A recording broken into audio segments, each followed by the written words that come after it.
Hello beautiful soul! Welcome back to my channel. This is my channel from Japan, Kabayan Leo. This is timeless reading, no? Yan, kung kailan mo ito mapanood yun, no? Maraming masahat mula sa aking mga subscriber, new subscriber, cross-watcher, sa mga bagong pasok dyan. Welcome na welcome kayo sa bahay ni Ate Aimee. Maraming salamat tayo sa nakakataba ng puso ninyong mga comments dahil halos lahat kayo is resonate. Comment na makabayan ng inyong energy is na iba dyan pati pangalan nyo. Pinabasa ko, makukulang yung energy nyo, makaresonate na kayo sa ating reading. Maraming salamat tayo sa mga nagpa-personal reading. Kung gusto po na personal reading, all the details po isa sa baba po ng video na to. Paki-ano nyo na lang po kasi lahat po ng message nyo, yung mga gusto magpa-reading, nai-spam po siya, no? Paki-ano na lang po. Sa session hanggang session lang natin, ipaki-add nyo na lang ako sa Facebook. Then after ng session, kahit i-unfriend nyo po ako, okay lang. Huwag lang ma-spam yung mga ano nyo, no? Wala, ang dami naman yun. Ang dami nyo, oh. Timeless reading para kay Leo. This is a general reading, ano?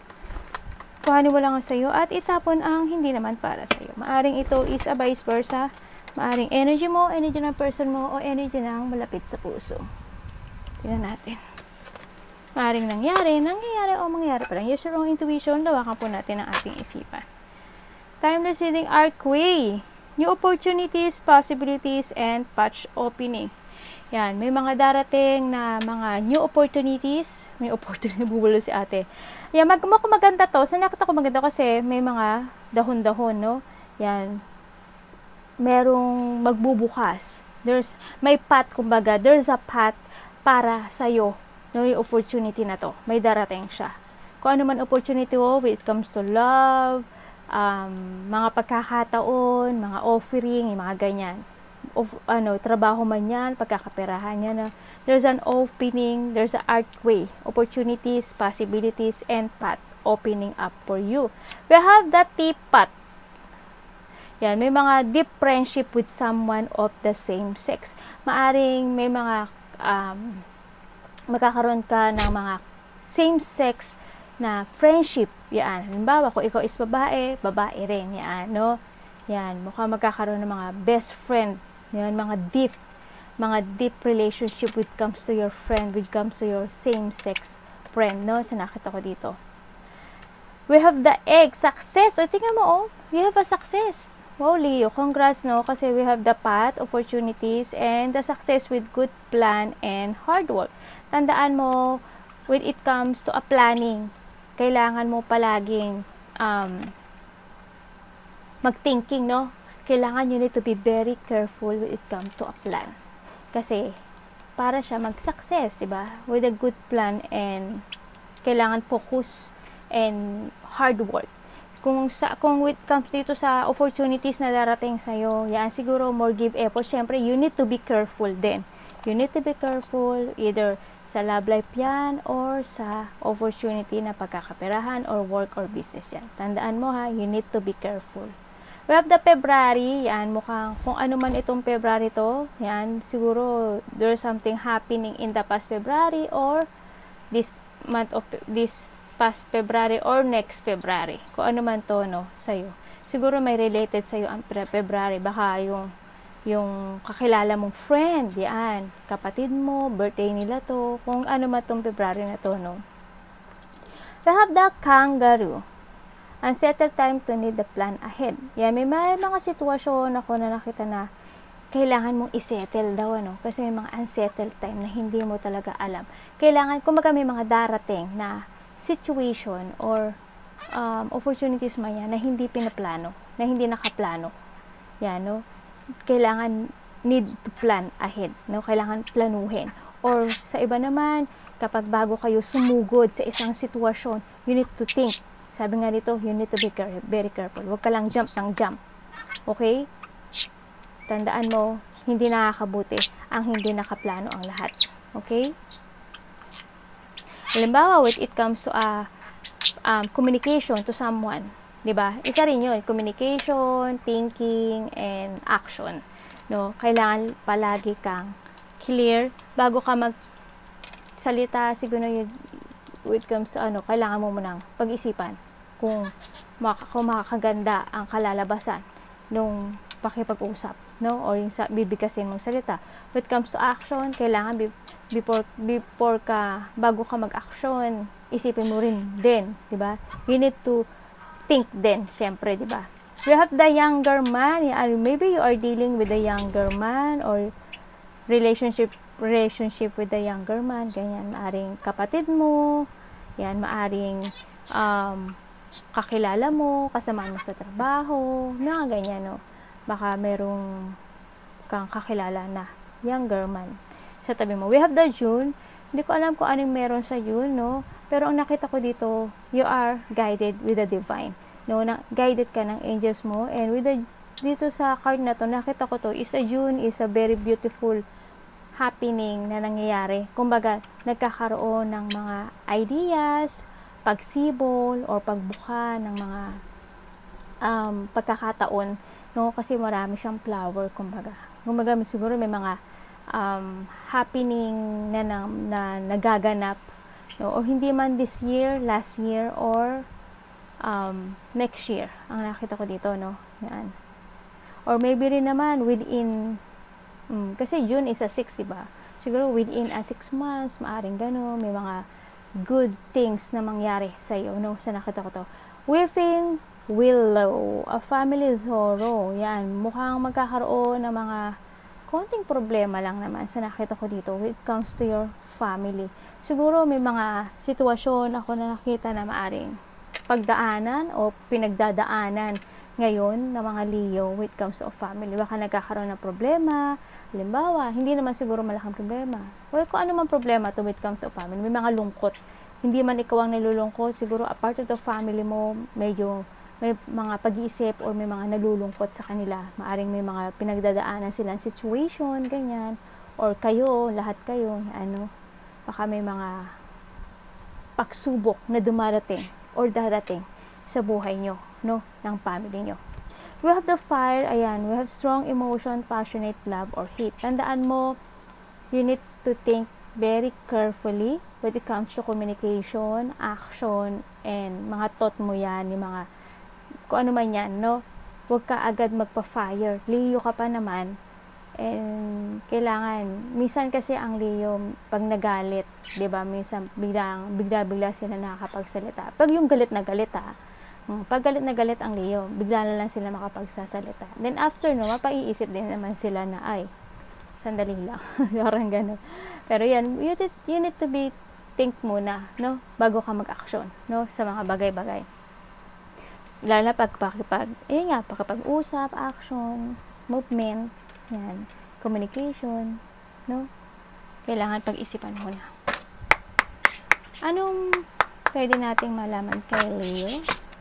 Paparating kay Leo, Vision. Anong paparating kay Leo? Leo, ang paparating sa'yo is, wow. Wow! Okay.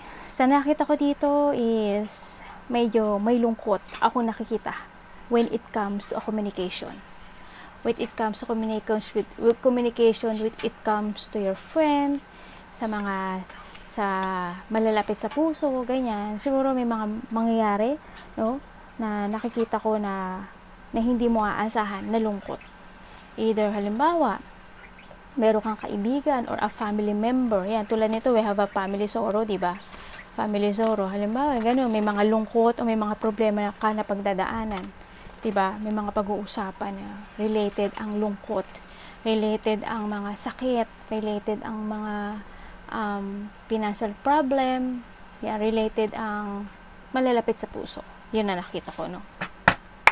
Anong advice po kay Leo para dito? Ano pong advice nyo kay Leo, universe, sa sitwasyon ito? Okay, siguro, magaling ka kasi when it comes, Leo, when it comes sa lahat ng nasa paligid mo, communication, handoon yung you care. You care talaga, and nakikita ko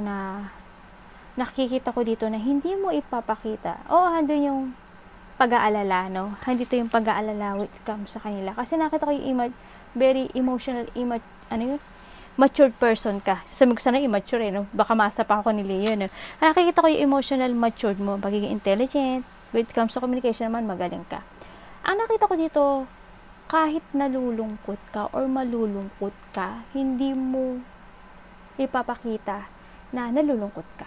Kasi ayaw mo na mahina na yung situation or yung kaibigan mo. When it comes to sa pinagdadaanan or maaring ikaw ito, hindi mo i-show yung totoong nararamdaman mo. Kumbaga nahandot ka sa sitwasyon mo na yung magpapakatatag ka. Kasi halimbawa lang when it comes to your family or sa friend mo yan na medyo may pinagdadaanan situation, nalulungkot na nga siya. Pag ikaw pa nalulungkot, mas lalo pa siya madadown. Kailangan mo daw you need to be strong. Keep your feelings. Huwag kang masyadong hindi ko to yung nakita ko si you care. Hindi yung pagiging kailangan maging wise ka when it comes to communication na alam mong magkakaroon siya ng lakas ng loob. Tingnan natin. Ano pa po ang sa love life? Kamusta ang love life ni Leo? Leo's love life.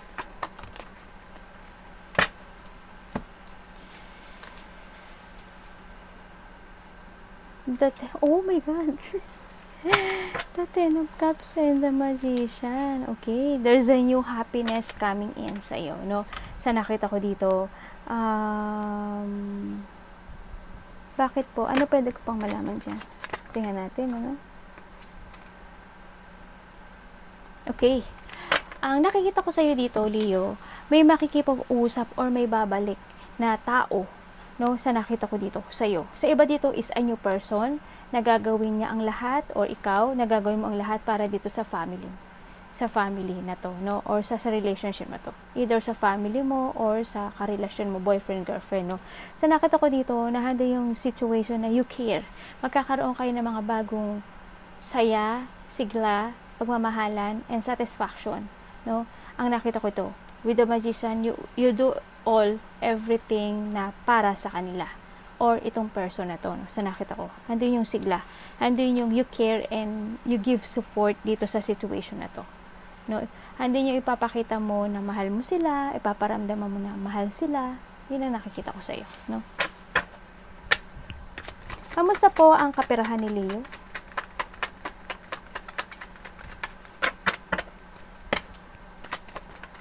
Kaperahan ni Leo po.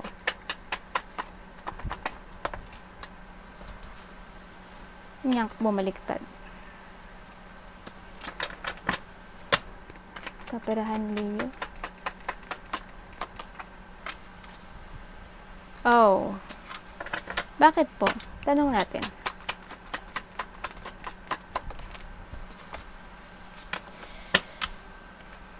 Okay. Diyos may Marimar. Okay, Leo, when it comes to your money, siguro magkakaroon ka ng problema when it comes to your money, Sa nakita ko dito.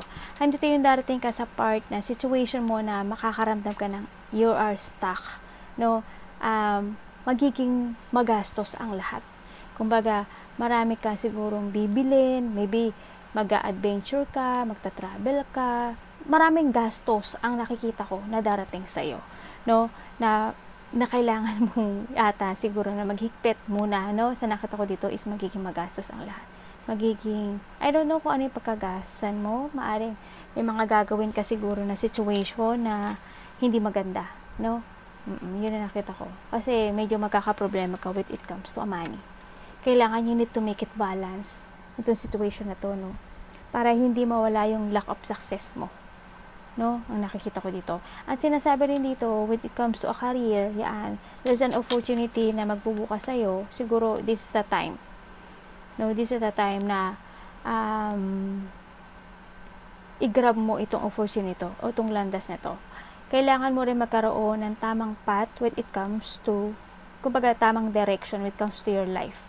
Tandaan mo, you need to plan very carefully, sa nakita ko dito, and action very wisely, sa nakita ko dito. Ingat-ingat lang din sa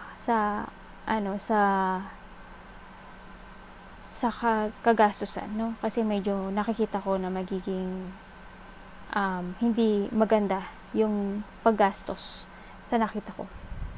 Nakakaramdam ka rin daw ng pagkatamad, no? May mga sitwasyon ako na nakita na may stagnant ka, tsaka parang mawawalan ka ng mga plano. Yan, mga poor decisions in life, no? Yan, magkakaroon. Medyo magiging pasaway ka ata sa nakita ko dito sa iba, no? Arigatou namaste, God bless.